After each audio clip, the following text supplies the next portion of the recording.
दोस्तों नमस्कार, सत श्री अकाल और सलाम।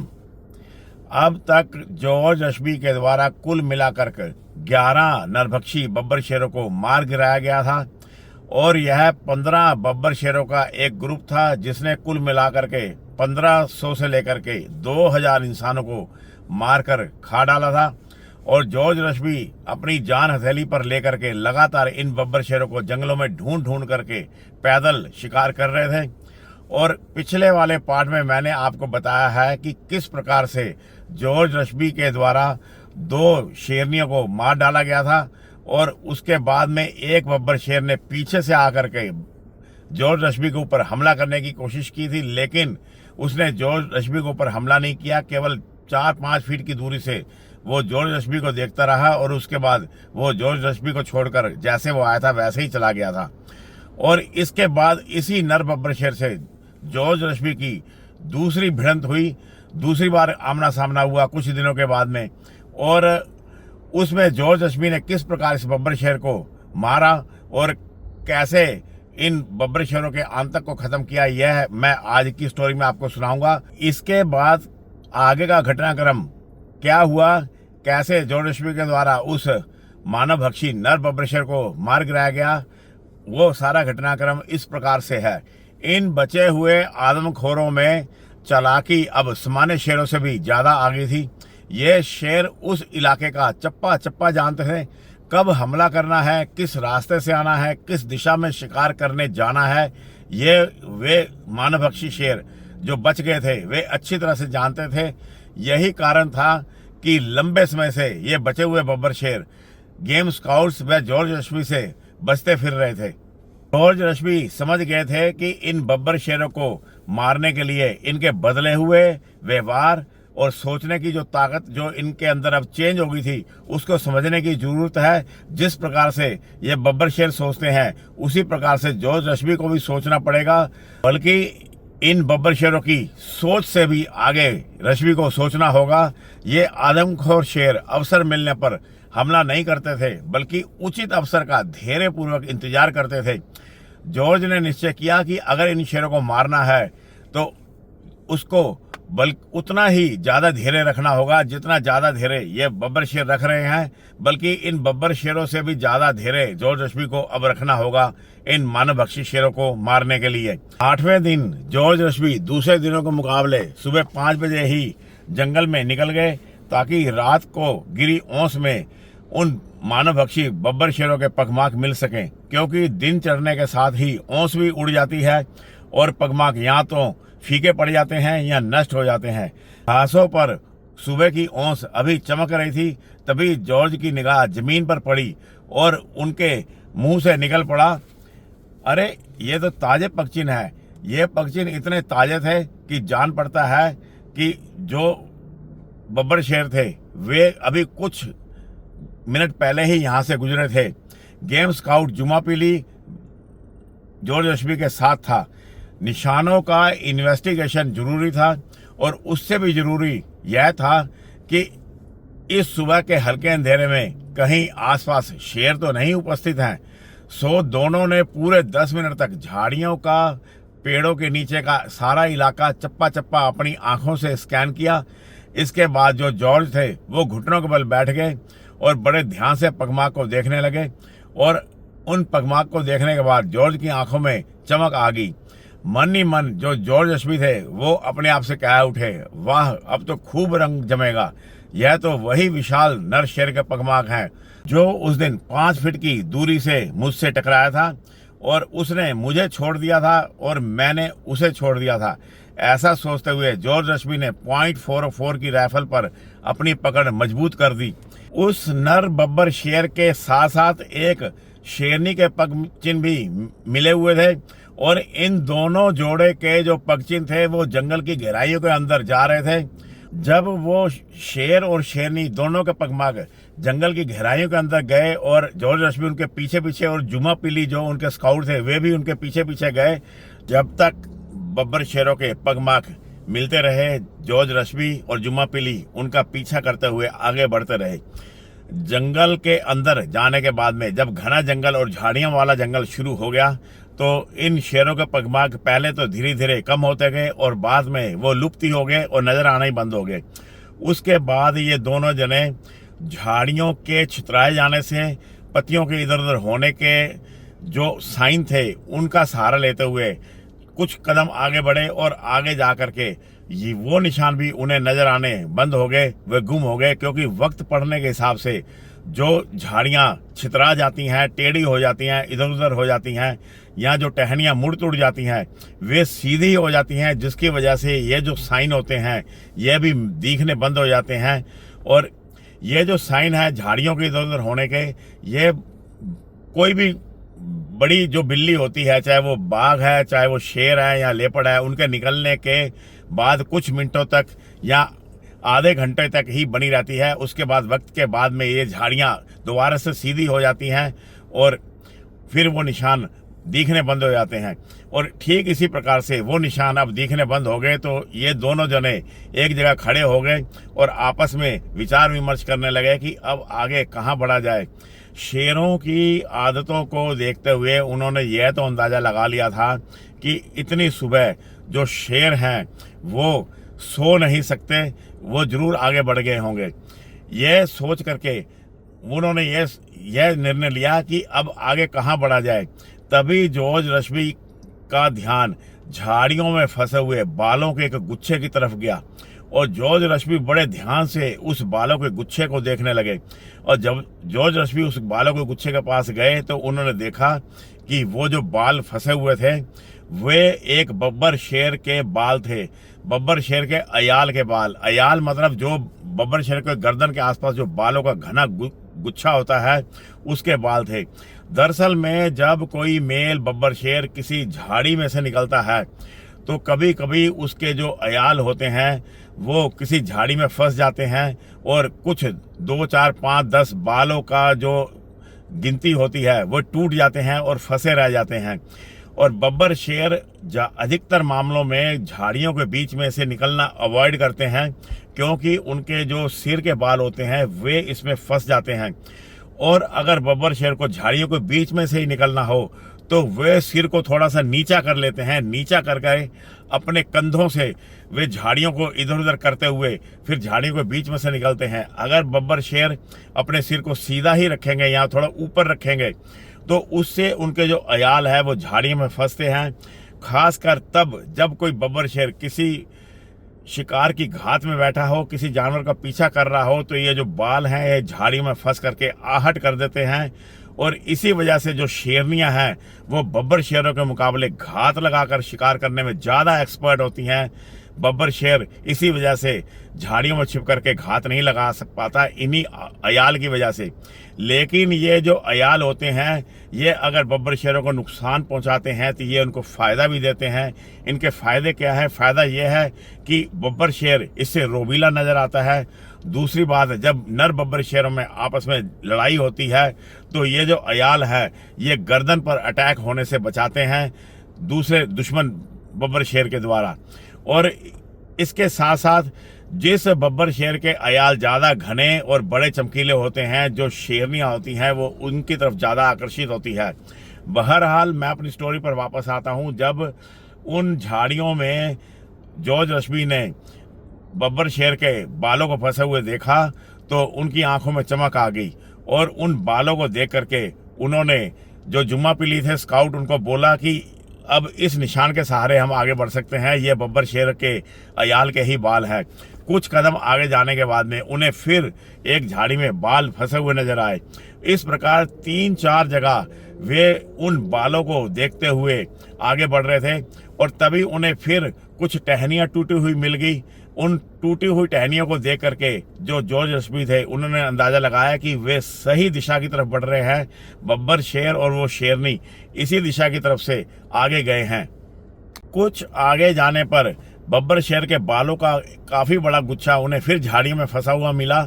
उससे उन्होंने अंदाज़ा लगाया कि बब्बर शेर के बाल या तो इसमें फंस कर टूट गए हैं या उस बब्बर शेर ने इन झाड़ियों में अपनी गर्दन को जोर से रगड़ा है, रब करा है।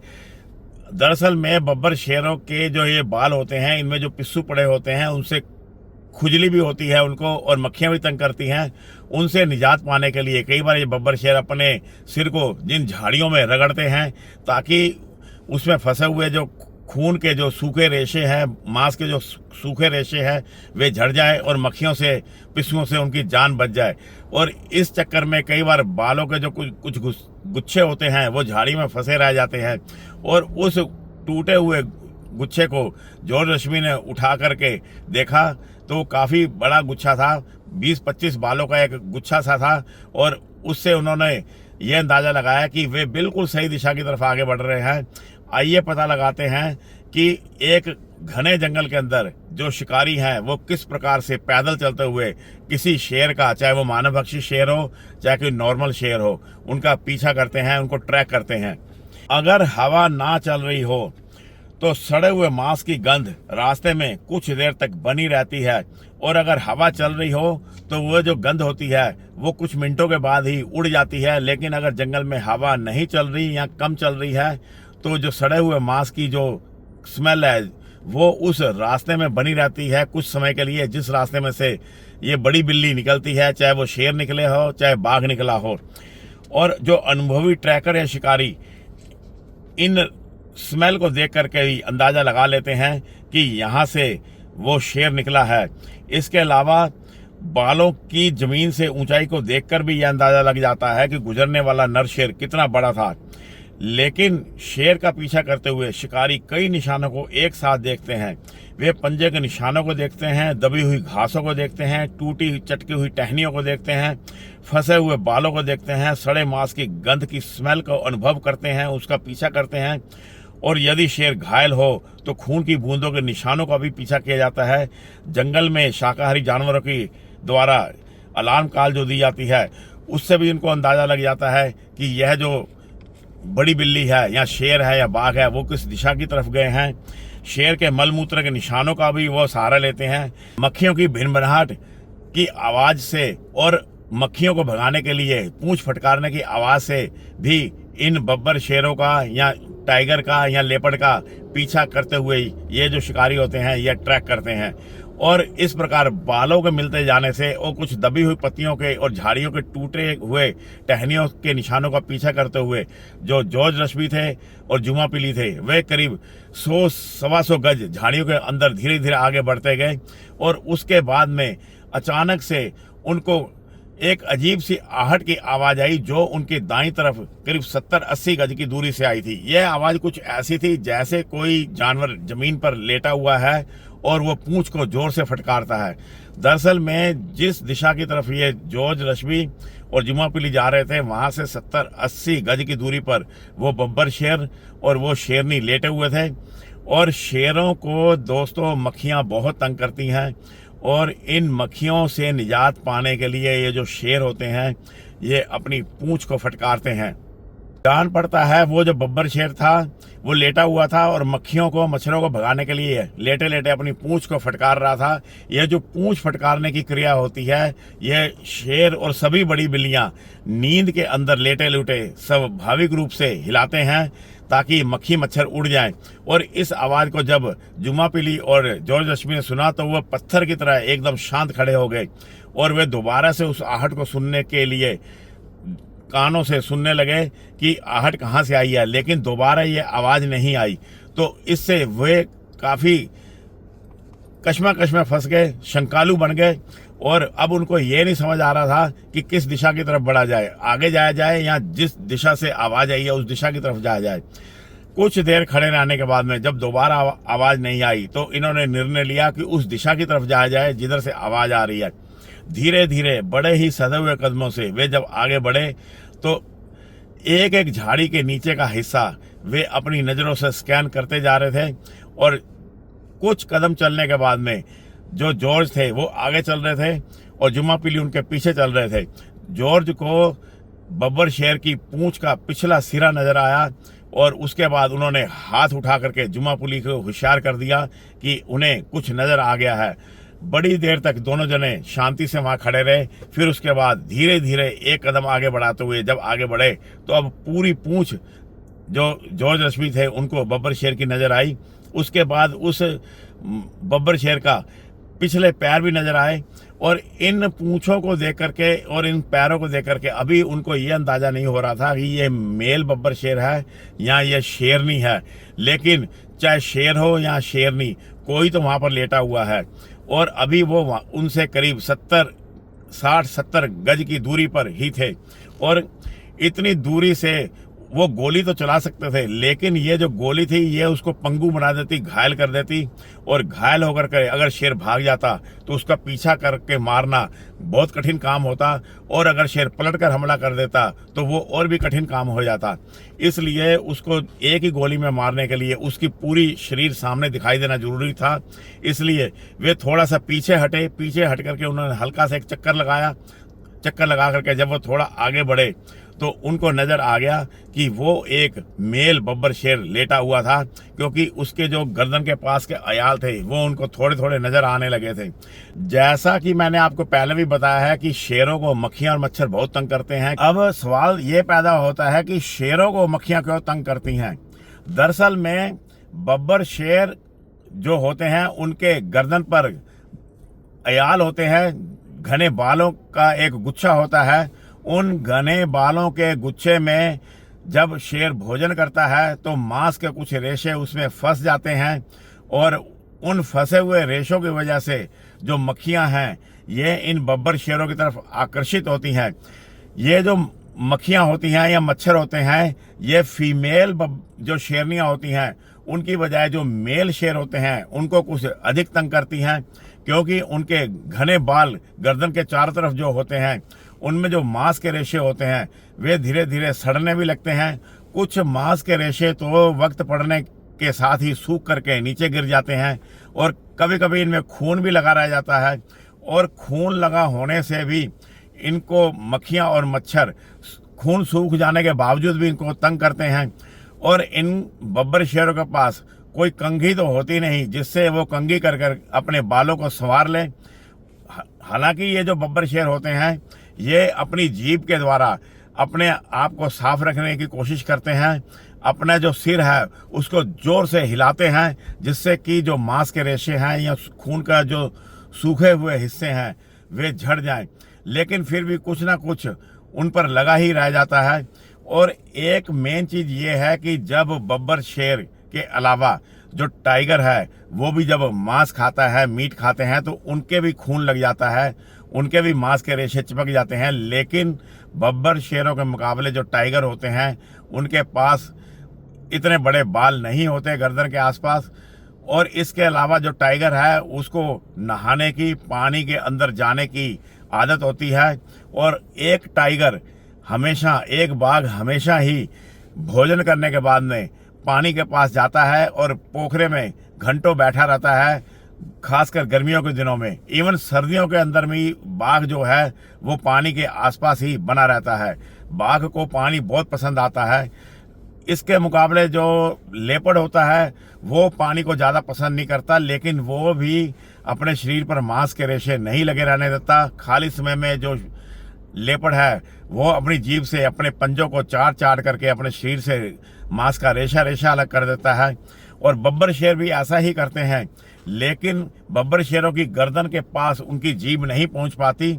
और वहां पर अगर कोई मांस का रेशा लगा रह जाए तो वो वक्त पड़ने के हिसाब से सूख करके, झड़ करके गिर जाता है। लेकिन इन मांस के रेशों की वजह से जो मक्खियां होती हैं, जो मच्छर होते हैं, इन बब्बर शेरों की तरफ आकर्षित होते हैं और इन्हें तंग करते हैं।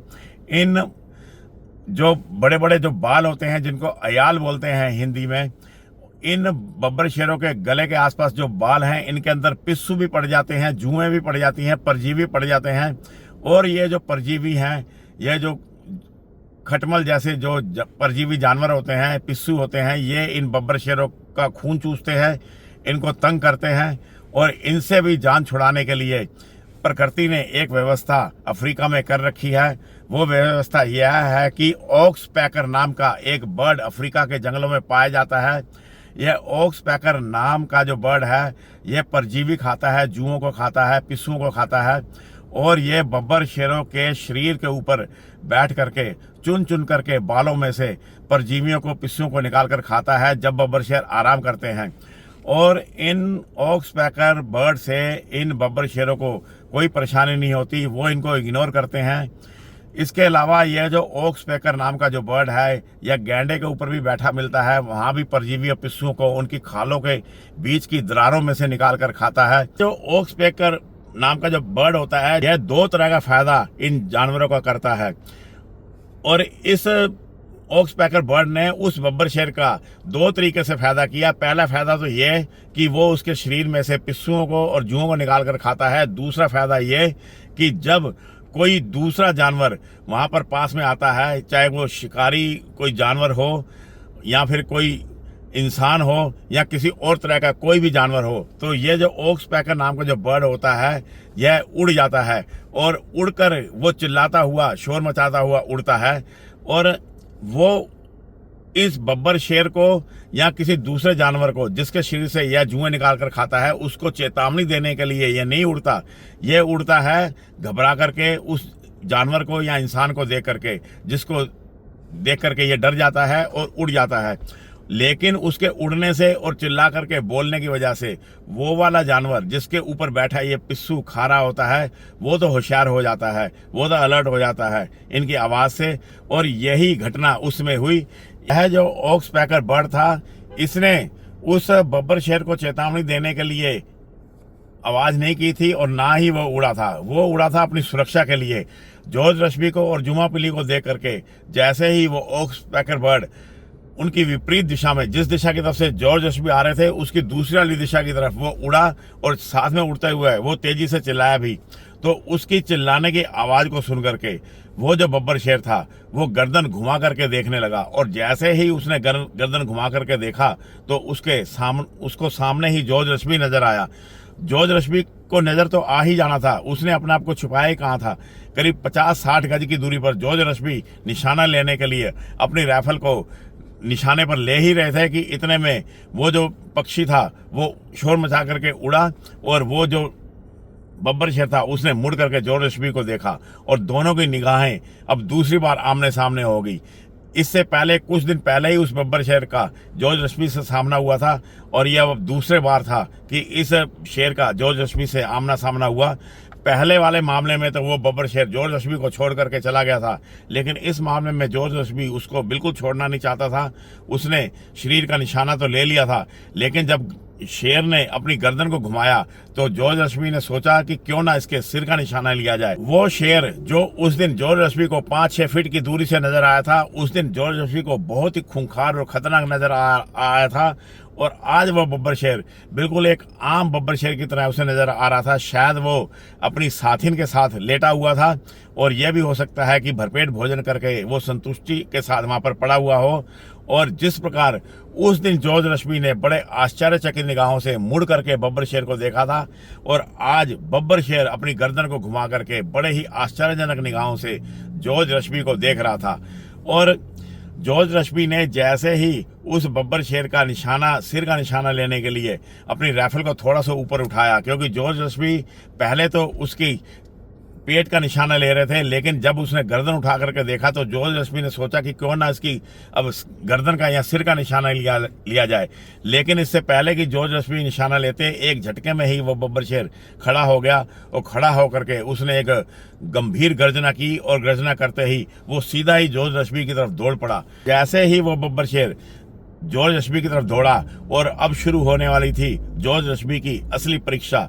वो बब्बर शेर बड़ी ही स्पीड से जॉर्ज रश्बी की तरफ लपका। दरअसल में ये जो बब्बर शेर होता है इसकी तकनीक ये होती है कि जब ये शिकारी को देख लेता है ये तो सीधा दौड़ता हुआ ही आता है, और जब थोड़ा सा फासला कम हो जाता है या तो ये छलांग लेकर के उसको नीचे गिरा देता है शिकारी को, या फिर आकर के एक टक्कर मारता है। टक्कर लगते ही शिकारी नीचे गिर जाता है और फिर उसकी गर्दन को दबोच लेता है। लेकिन इसके मुकाबले जो बाघ होता है वो इस तरह से सीधा दौड़ता हुआ नहीं आता। जब किसी घायल बाघ का किसी शिकारी के द्वारा पीछा किया जाता है तो वो किसी झाड़ी में छिप जाता है और इंतजार करता है। अपनी सुविधा के अनुसार फिर वो शिकारी के ऊपर हमला करता है, ना कि शिकारी की सुविधा के अनुसार। वो शिकारी को उस समय पकड़ता है जब शिकारी बिल्कुल उसके पास आ जाता है। और कई बार ये जो मानव भक्षी बाघ होता है जो घायल हो जाता है, कई बार ये ऐसा करता है कि शिकारी को अपने पास से निकल जाने देता है, और जब कोई शिकारी किसी छिपे हुए बाघ के पास से निकल जाता है तो तब वो बाघ जैसे ही शिकारी निकलता है उसको पीछे से आकर के लपक लेता है। वो बब्बर शेर की तरह सीधा दौड़ करके हमला नहीं करता, लेकिन यहाँ पर जो बब्बर शेर था जैसे ही दौड़ता हुआ आया तो ये दूरी उसके द्वारा केवल 2-3 सेकंड में ही पूरी की जाने वाली थी।